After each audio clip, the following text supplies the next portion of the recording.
Production బాగానే వస్తుంది, మరి కాపాడుకోవాల్సిన అవసరం ఏముందని మనకందరికి అర్థం కావాల్సింది ఏంటంటే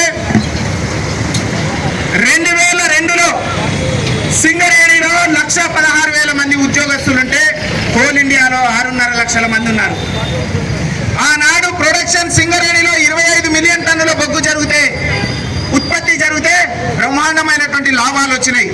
కానీ ఈరోజు సింగరేణిలో 70 మిలియన్ టన్నుల బొగ్గు ఉత్పత్తి అవుతుంది. ఎంతమందితో అవుతుంది? కేవలం 39,000 మంది మాత్రమే సింగరేణిలో ఉన్నారు.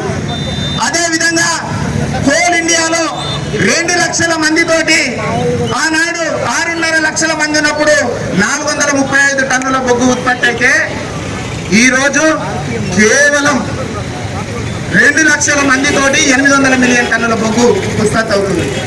ఈ దేశానికి బొగ్గు అవసరమే, మనం కాదనట్లేదు. అదే బాబు మీరు కొద్దిగా వెనక్కి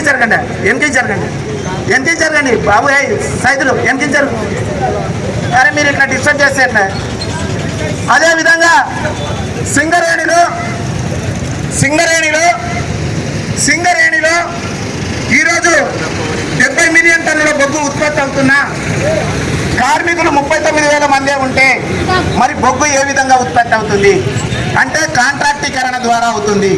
ఈ కాంట్రాక్టీకరణ ద్వారానే దాదాపుగా సింగరేణిలో 70% కాంట్రాక్టీకరణ ద్వారా అయి రెగ్యులర్ కార్మికుల ద్వారా కేవలం 30% అవుతుంది. మరి కాంట్రాక్ట్ కార్మికులకు ఏమైనా మంచి చేస్తుందా ఈ సమాజం అంటే? సాక్షాత్తు గౌరవ సుప్రీంకోర్టు సమాన పనికి సమాన వేతనం ఇవ్వాలని చెప్పినప్పటికీ ఈరోజు సింగరేణిలో కాంట్రాక్ట్ కార్మికుల పొట్టగొడుతున్నారు, వాళ్ళ శ్రమ దోపిడీ చేస్తున్నారు.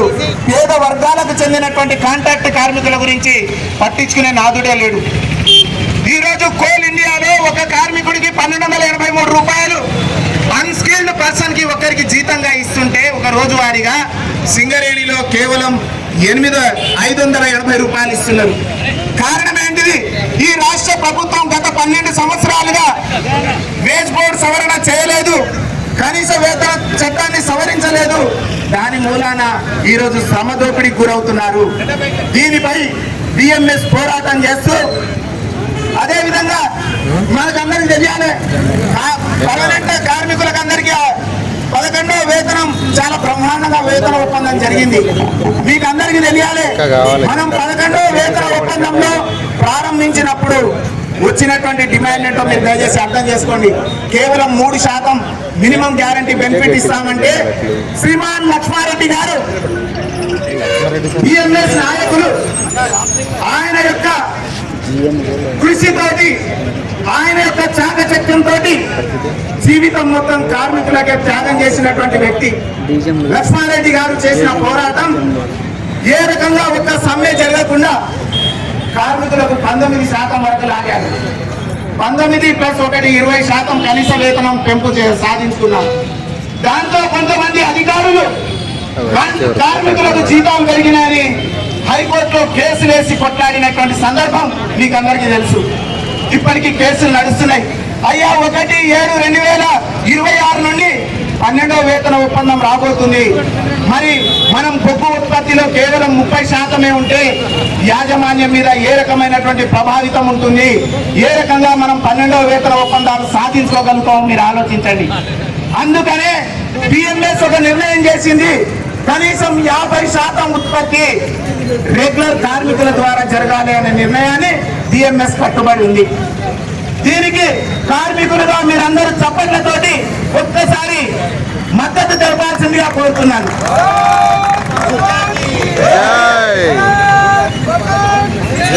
అదేవిధంగా కాంట్రాక్ట్ కార్మికులు ఈరోజు కోల్డ్ రంగంలో 19% వేజ్ అగ్రిమెంట్ కావచ్చు, బోనస్ కావచ్చు, ఇవన్నీ కూడా బిఎంఎస్ కారణంగా జరిగింది.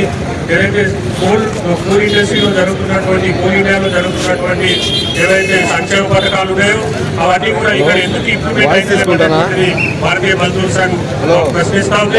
అదేవిధంగా నేను ఏదైతే గుర్తింపు సంఘాలు ఏదైతే పొందినటువంటి గుర్తింపు సంఘాలకు ఒకటే విజ్ఞప్తి చేస్తా ఉన్నా, ఈరోజు మీరు రాజకీయ పార్టీలు ప్రభుత్వాలు మారినట్టు వెంటనే అనుబంధంగా ప్రభుత్వాలకు అనుగుణంగా మారుతున్నారు కానీ కార్మికుల యొక్క సంక్షేమం గురించి మాట్లాడడం లేదు.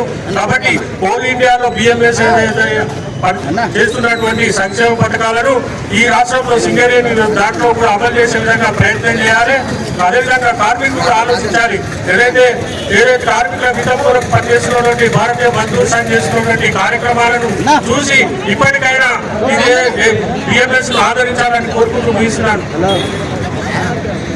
25న ఏవైతే కాంట్రాక్ట్ కార్మికులకు రావాల్సినటువంటి అన్ని విషయాలను కూడా క్రోడీకరించి వారికి రావాల్సినటువంటి ఐపవర్ కమిటీ యొక్క వేతనాలను కానివ్వండి, వారికి రావాల్సినటువంటి ఉద్యోగ సదుపాయం కానివ్వండి, వైద్య సౌకర్యం కానివ్వండి, పిల్లలకు చదువుకునేటటువంటి విద్యా విషయంలో కానివ్వండి, సీఎంలో వారి యొక్క సభ్యత్వం కోసం ఏదైతే నిర్ణయం జరిగిందో అది కూడా సింగరేణిలో చేయాలనేటటువంటి ఒక ప్రతిపాదనను తీసుకొని కదార్ మజ్దూర్ సంఘ్ యొక్క పిలుపు మేరకు కార్యక్రమంలో పాల్గొన్నాం.